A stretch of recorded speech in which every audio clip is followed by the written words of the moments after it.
Hello guys, Yellamma పండగ అయితే పూర్తిగా చూస్తున్నారు కదా. పార్ట్ వైస్గా పుట్టగమ్మడం అయిపోయింది, పుట్ట బంగారం తీసుకురావడం అయిపోయింది. నెక్స్ట్ అయితే ఏంటి అంటే కళ్యాణం అనమాట.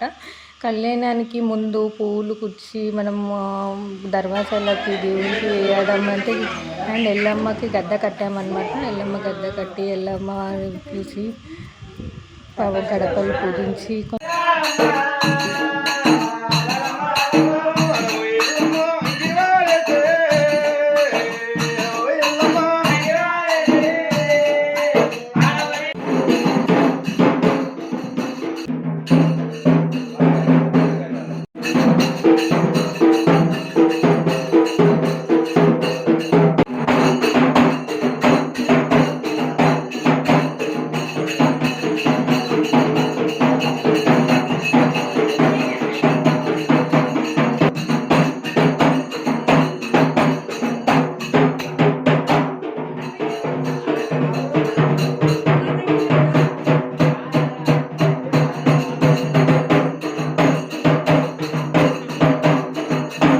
ఎల్లమ్మకి బియ్యడం పోయడం కోసం 5 ముత్తైదువులు అయితే బియ్యం కలుపుతున్నారు.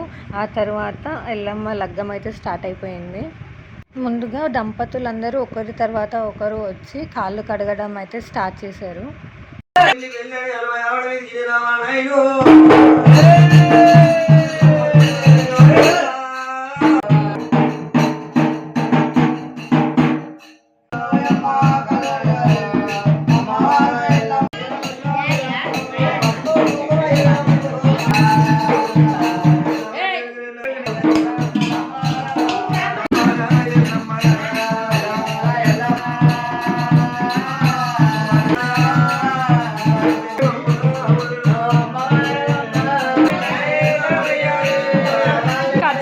కడిగేసి జీలకర్ర బెల్లం పెట్టే టైం అయితే వచ్చేసింది.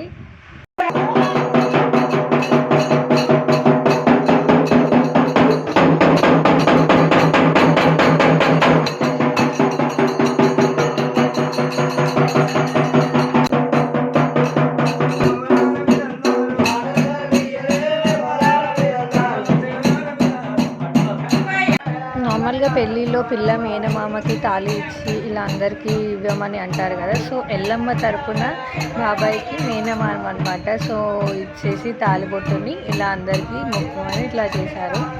అందరూ మొక్కుకొని వచ్చాక తాళి కట్టడం అయితే స్టార్ట్ అయిపోయింది. చూసేయండి.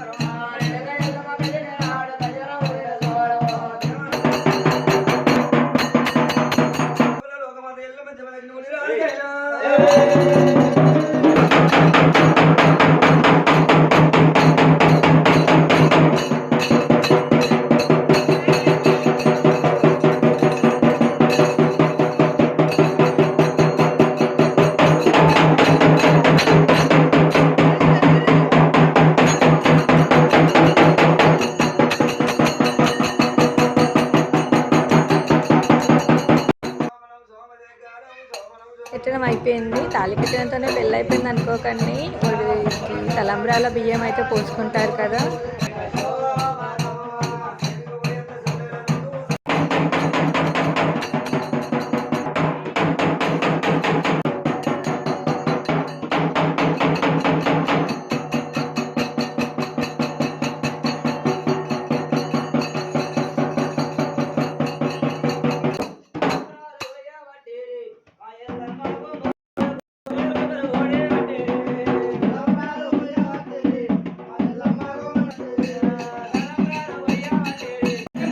పోయడం అయితే స్టార్ట్ చేశారు. ఇట్లా కూడా అందరూ జంటలు ఎంతమంది ఉన్నారో అంతమంది అయితే బియ్యం అయితే పోస్తున్నారు. చూసారు కదా, ఇలా చేతులు కలిపి మరీ పోస్తున్నారు. దేవతకి ఎప్పుడైనా ఇలానే పోయాలి. ఆ తర్వాత నివాళి అయితే ఇచ్చారు. చూస్తున్నారు కదా ఎల్లమ్మ కళ్యాణం ఎంత చూడ ముచ్చటగా ఉన్నారో ఈ జంట.